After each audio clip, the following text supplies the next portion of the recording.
ये सुबह थी। एक आम सा चौराहा, जहां रोज की तरह जिंदगी भाग रही थी। इसी भीड़ के एक कोने में फुटपाथ पर बैठी थी एक बूढ़ी औरत। उसके चेहरे पर उम्र से ज्यादा थकान थी और आंखों में एक गहरा डर। तभी अचानक सायरन की तेज आवाज गूंज उठी। सरकारी गाड़ी से उतरे शहर के जिला अधिकारी डीएम साहब। एक आदेश मिला और अतिक्रमण हटाने की कार्यवाही शुरू हो गई। एक ही पल में उस बूढ़ी औरत की सारी मेहनत सड़क पर बिखर गई। वो कांपते हाथों से अपनी सब्जियां समेटने लगी, जैसे अपना सम्मान समेट रही हो। तभी डीएम साहब की नजर उस बूढ़ी औरत पर पड़ी और उसके कांपते होठों से सिर्फ एक शब्द निकला। डीएम साहब एक पल के लिए जमीन पर जमे रह गए। उन्हें यकीन नहीं हो रहा था कि कोई उन्हें नाम से पुकार सकता है।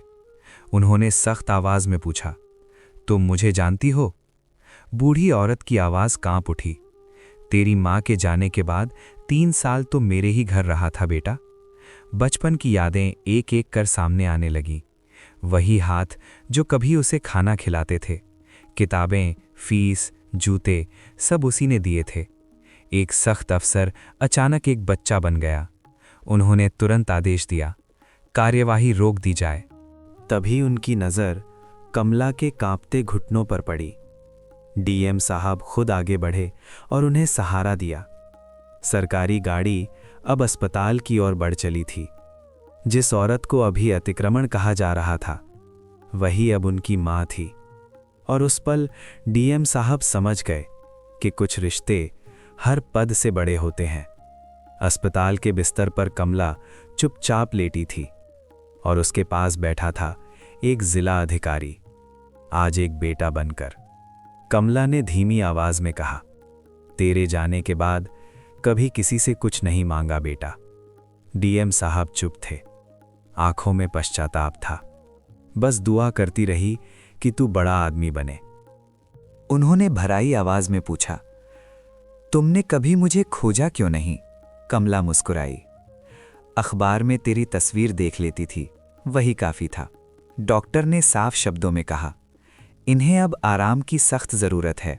डीएम साहब ने कहा, अब तुम काम नहीं करोगी, मैं तुम्हारा ख्याल रखूंगा। कमला ने सिर हिलाया, काम मुझे थकाता नहीं बेटा, मुझे जिंदा रखता है। अगले दिन दफ्तर में एक अलग ही माहौल था। अफसर बोले, एक को छूट दी तो पूरी व्यवस्था बिगड़ जाएगी। डीएम साहब चुप रहे, पर उनके भीतर कुछ बदल चुका था। उन्होंने सवाल किया, हम हटाते तो हैं, पर ये लोग जाते कहाँ हैं? और उसी पल एक नए फैसले की शुरुआत हो गई।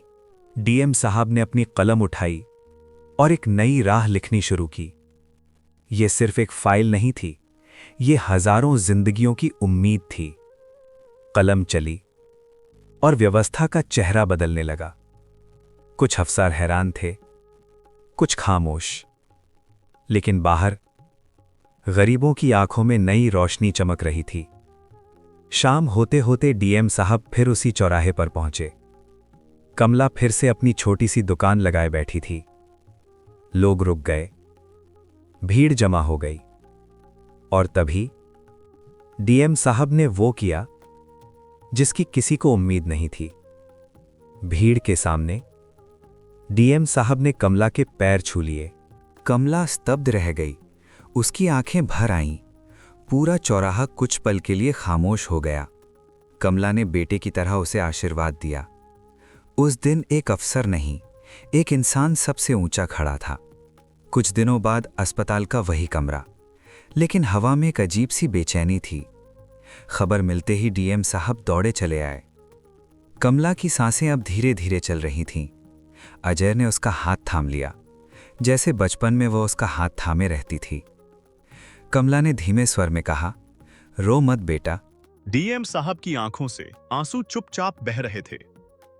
बड़ा अफसर तो बन गया, लेकिन उससे भी बड़ा इंसान बन गया। इतना कहकर कमला की आंखें बंद हो गईं। कमला चली गई और अजय अपनी दूसरी मां को खो बैठा। अगली सुबह वही चौराहा, लेकिन कुछ बदला बदला सा। उस कोने में आज कमला नहीं थी, लेकिन उसकी वजह से हजारों गरीबों को पहचान मिल चुकी थी। गाड़ी की खिड़की से अजय उस खाली जगह को देखता रहा। मन में बस एक ही बात थी, देर कर दी मैंने। लेकिन शायद यही नियति थी। जिंदगी में कितने भी ऊंचे पद पर क्यों न पहुंच जाएं, उन लोगों को कभी मत भूलिए जिन्होंने आपके बुरे वक्त में आपका हाथ थामा था, क्योंकि असली सफलता पद में नहीं, व्यक्तित्व में होती है। दोस्तों, अगर स्टोरी अच्छी लगी हो तो एक लाइक जरूर करना।